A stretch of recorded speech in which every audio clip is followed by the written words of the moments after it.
Shabbat, Daf Yud Zayin Amud Aleph. Bonjour tout le monde. Alors nous sommes toujours dans les 18 Gzerot. On va prendre deux lignes avant la fin du Tet Zayin Amud Bet, où on s'était arrêté. Veidach. Maintenant encore une des 18. Mahi, quelle est-elle? D'Etnan. Comme il est écrit dans une Mishnah. Kol ha-metaltelim mevim et ha-tuma be'ovi al-marder.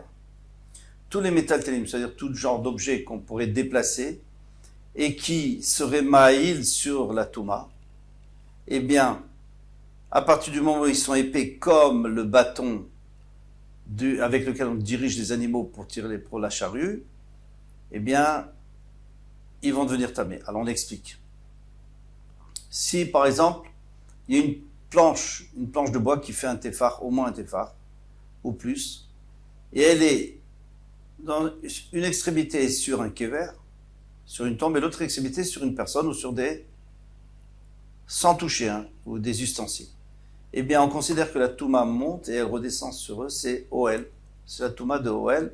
C'est comme si on était dans une maison, il y a un mort, eh bien, tout ce qui est dans la maison, c'est tamé. Maintenant, il faut au moins que cette poutre fasse un téphar. Si elle fait moins qu'un téphar, il n'y a pas de raison. Et ici, on vient nous dire qu'à partir de l'épaisseur d'un mardé, alors ce bâton, il ne faisait pas du tout un téphar. Mais, comme la circonférence, si on regarde la circonférence du béton, elle fait un téphar. Alors ils ont été gozer, ils ont fait une xéra, puisque ça ressemble à un téphar, pour pas que les gens confondent. Ils disent, ah tu vois, là on a le droit, on n'a pas le droit, alors moi je comprends plus rien. Amar Rabbi Tarfon il a dit, je suis pas d'accord du tout avec ça. Et qu'est-ce qu'il a dit Rabbi Tarfon? Il a dit, Apachet Beni. Alors lui il a dit à la première personne, moi je dis à la troisième. Il a dit que il va raccourcir la vie de son fils. Il était prêt à enterrer son fils, parce que c'est une halakha qui est aussi raccourcie. En quoi elle est raccourcie? C'est que tu n'as rien compris. Tu as vu une halakha et tu as mal interprété. Alors Rashi vient nous dire, il était triste que comme ça on avait mal tourné une halakha qui est tellement simple de la Torah, et c'est pour ça qu'il a maudit. Vient le Maharshal, il dit, c'est pas possible. On ne peut pas comprendre ça. Et on n'a pas le droit de se maudire soi-même. Et Kalvachomer pas son enfant. Qu'est-ce qu'il a fait son fils? Il a fait de mal. Donc lui, il dit que Rashi, apparemment, il a changé d'avis. D'ailleurs, dans un autre endroit, dans Bava Metzia, il va dire comme ça, Rashi, il va dire un peu comme Tosfot. Tosfot, lui, donne un autre chat. Il dit qu'en vérité, c'est un lachon choix. C'est comme Chai Paro, sur la vie de Paro. C'est-à-dire, quand quelqu'un il est sûr, bon, alors Yosef, quand il disait pas vrai, il disait sur le nom de Paro. Mais quelqu'un qui est sûr de lui, il dit, oui, je jure sur la tête de... C'est pas bien, hein, mais voilà. Alors lui, il disait, je jure, parce qu'il était tellement sûr que c'était faux, et il voulait qu'on le croie. Et d'ailleurs, Rashi a changé d'avis, donc c'est comme Tosfot. Alors maintenant, il dit, pourquoi est-ce qu'elle est fausse, cette halakha? Shishama, Shomer Veta, c'est quelqu'un qui a entendu, au Beth Midrash, il s'est trompé. Alors on va dire, qu'est-ce qu'il a entendu? Aïkar, Over, Umardadao, al-Ketefo. Alors, il passe dans la rue, le Icar, donc c'est le paysan, et il a ce fameux bâton là pour diriger sa bête sur son épaule. Viel Tido Achad al Kever. Et maintenant, il y a une partie l'extrémité qui est passée sur un Kever, sur une tombe. Timu Oto, ils l'ont rendu tamé. Mishum Kelim Amalim Alamet, parce que le Keli est passé sur le mort. Alors, qu'est-ce qu'il a compris, lui? Celui qui a vu ça, il a dit, tu vois, le Keli, donc le bâton, il fait Oel, et il fait passer la tomate du mort au paysan. Et donc, même si c'est pas un téphar. Et c'est là qu'il voulait apprendre. Mais c'est faux, dit Rabbi Tarfon. Pourquoi? Parce que, ici, ce bâton, il n'a pas rendu tamé parce que, en tant qu'Oel, mais il a rendu tamé parce que, comme lui, le bâton est devenu Avatuma, puisqu'il est passé sur le mort. Et pour ça, il n'a pas besoin de faire un téphar. N'importe quoi qui passe sur le mort devient tamé. Et ensuite, il a touché le monsieur. Donc, le monsieur est devenu Rishon, mais il n'est pas devenu Avatuma. Si c'était Oel, il aurait dû devenir Avatuma, puisque le Oel, ça transmet le Avatuma. Amar Rabbi Akiva, Aniatkin, Shiyu, Divrei Chachamim Kayamim, ou Ani Etaken. Moi, je vais arranger. Shiyu, Divrei Chachamim Kayamim, pour que les Divrei Chachamim reste juste. שיהיו כל המטלטלים מביאים את הטומאה על האדם, שנושא אותן בהווה המרדעה. Alors, qu'est-ce que les Chachamim, ils ont institué? Alors, lui, il est contre Rabbi Tarfon, bien sûr. Que tous les métaltélim peuvent apporter la touma à la dame sur l'homme, chez nos sotanes qui les portent, beover mardea. Ve'al atzman, et sur eux, bekol shehu. Ve'al sher adam vekelim, bepoter tefar, mais sur les autres, il faut qu'il y ait un tefar. Alors ici, il y a 3 dinim. Et il ne faut pas confondre. Il y a 3 dinim. Il y a, on va commencer par le dernier, le plus simple, minatora, c'est un tefar. Donc ça peut amener la touma d'un mort et ça le transporte chez celui qui est en dessous, même s'il ne touche pas. Ça, on garde à partir d'un tefar. Maintenant, il y a une touma, moins qu'un tefar. Alors à ce moment-là, le keli, bien sûr qu'il est tamé, parce que le keli, il n'a rien besoin. Mais celui qui est en dessous, il n'est pas tamé du tout. Il est hors pur complètement. Et maintenant, il y a le cas intermédiaire, c'est celui qui porte. Celui qui porte, il prend la touma. Pourquoi? Parce que comme il tient le keli, donc le keli, il lui amène la touma sur lui. Et c'était ça, la xéra qu'ils ont fait les Chachamim. Maintenant, pourquoi ils ont fait ça? Pourquoi ils ont fait ça? Eh bien, si un tefar, on a dit, il n'y a pas de problème, c'est de la Torah, il n'y a pas besoin de faire une xéra. Si c'est tout fin, ça ne sert à rien de faire une xéra. Pourquoi? Parce que, de toute façon, ça ne peut pas amener la touma. Maintenant, si c'est rond, et c'est un tefar, ça ressemble un peu à un tefar, si on regarde le tour, la circonférence. Alors les Chachamim, ils ont eu peur, ils ont fait une xéra. Ils ont fait une xéra que celui qui porte, seulement celui qui porte. Pourquoi? Parce que celui qui porte, de toute façon, il est richon. Et si moi je le vois, il est richon, je vois que le soir il va au mikvé et il mange la trouma, alors je me dis, tu vois, il y avait un OL. Moi je crois qu'il y avait un OL. Je vais croire que je me dis, il y avait un OL sur lui. Donc il est à Vatouma, il devrait attendre 7 jours. C'est-à-dire que même Touma OL, c'est pas 7 jours, c'est un seul jour. C'est pour ça qu'ils ont fait la xéra. Mais si c'est plus fin, il n'y a pas lieu de faire la xéra, puisque qu'est-ce qu'ils vont voir les gens? Ils vont voir que quoi? Celui qui a... Pardon. Mais pour celui qui... Les kélim qui sont en dessous et qui n'ont pas été touchés par le kéli, là, il n'y a pas besoin de faire une xéra, puisque de toute façon, ils sont complètement théorim. Donc ça sert à rien de faire une xéra. Ils n'ont même pas le soir. De Touma jusqu'au soir. Rabbi Yannai a dit, ou Mardea Shamru, En Beoviotefar. Alors, il a précisé, on l'avait déjà vu avant, il a précisé que le Mardea n'a pas un tefar de large. VHB qui faut tefar, mais si on fait le tour avec une ficelle, eh bien, il a un tefar. Et ils ont été gozer sur la circonférence d'un tefar à cause d'un qui pourrait être épée d'un tefar, une planche par exemple. Ou les Rabbi Tarfon d'Amar, Ekpach, Et Beni, Shalachazou Mekupachat. Mais d'après lui, d'après Rabbi Tarfon qui dit qu'elle est fausse cette halakha, donc il n'y a pas de xéra ici. Alors où elle est il manque dans les 18 xérot, Batsrou Léo, il en manque. Amar Vachman Ritzrak, Av Benot Koutim, Nidot Mari Satan, Bobayom Gazrou, même les Benot Koutim, comme on a déjà vu précédemment, à partir du moment où elles sont dans leur morceau, qu'elles sont petites, Bobayom Gazrou, ils ont décrété ce jour-là. Alors maintenant tu vas me dire, mais ça on l'a déjà utilisé, parce qu'on avait 17 l'autre fois. On en avait 17 et on avait déjà utilisé ça pour compléter à 18. Mais maintenant, encore une fois, on va se retrouver avec 17 avec notre coutume. Alors comment il fait? Ubeidar Sviralek Rabbi Meir. Et dans l'autre, il pensait comme Rabbi Meir, c'est-à-dire, c'était quoi l'autre? C'était celui qui a laissé, il a oublié un keli en dessous du tsinor, et puis il y a de l'eau, il s'est rempli, Maïm Sheuvim, ce qu'on a vu dans la mode précédente. Eh bien, lui, il dit qu'on a fait la xéra. Comme Rabbi Meir. Il dit qu'on a fait la xéra, et il y avait, les Bet Shammai étaient plus nombreux que Bet Hillel, et on a fixé la halakha que cette Maïm Sheuvim, ces eaux qui sont tombées dans ce seau, eh bien, si on le met dans le V, c'est pas soul. Donc, lui, il a récupéré la 18e là-bas. Et nous, on avait apporté notre coutume, c'est pour ceux qui ne pensaient pas comme Rabbi Meir. Ensuite, Veidar. Maintenant, encore un autre des 18. Abotzer Lagat. Ça, on l'a aussi déjà vu. Celui qui est Botzer, celui qui vendange des raisins pour mettre dans le pressoir pour faire du vin. Shamayomer Oshar. Shammai dit, mais comme il y a du jus de raisin qui tombe dessus, sur les raisins, eh bien c'est déjà kasher, ça peut recevoir la touma. Urchar, on répète, quelque chose qui est mourchar, c'est kasher, c'est apte à recevoir la touma. Ça ne veut pas dire que c'est tamé, mais si on le touche quand on est tamé, on le rend tamé. Par contre, s'il n'a jamais été mouillé, après avoir été vendangé, eh bien, il ne reçoit pas la touma. Il est l'omer l'urchar, il est dit qu'il n'est pas urchar.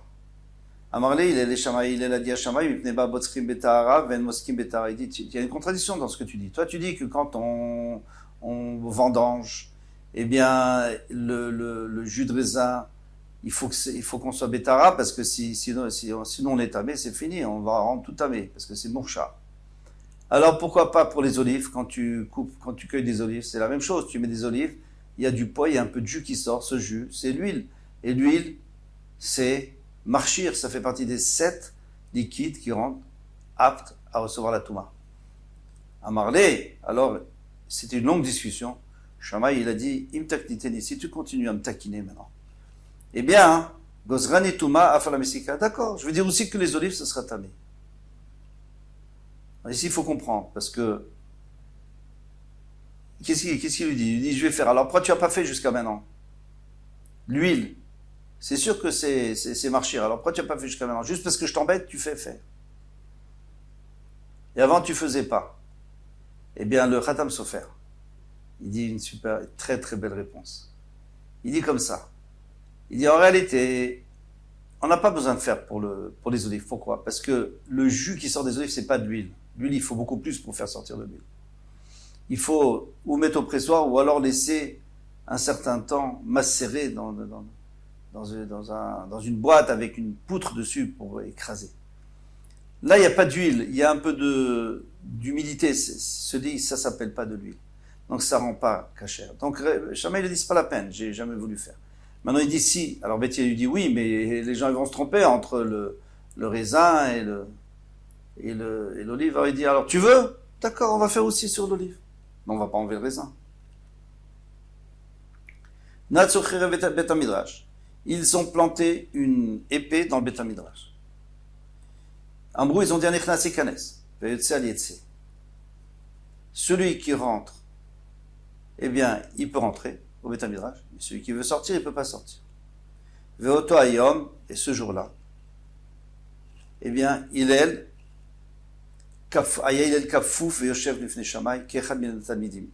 Hillel, il était soumis à Shammai parce que et tout le monde était avec Shammai, en tout cas le Rov, et était comme un des Talmidim. Et alors, maintenant, pourquoi est-ce que ils ont dit, celui qui rentre, il peut rentrer? Moi, j'ai eu beaucoup de mal à comprendre. Parce que celui qui rentre, si on laisse rentrer les gens, alors il y a autant peut-être de gens de Shammai qui vont et de Hillel qui vont rentrer que de Shammai. Alors on va rien gagner, nous on va être plus nombreux de Shammai. Mais de Shammai. Alors il vaut mieux fermer les portes, puisque maintenant on est plus nombreux. Et laisser sortir, de toute façon les Beth Shammai ne vont pas sortir, parce qu'ils veulent rester là jusqu'à la fin pour être plus nombreux, tandis que s'il y a quelqu'un qui sort, ça sera de Beth Hillel, laissez-les sortir. Excusez-moi, tout à l'heure quand j'ai dit que c'était le Khatam Sofer, c'était le Tosfot que j'avais dit.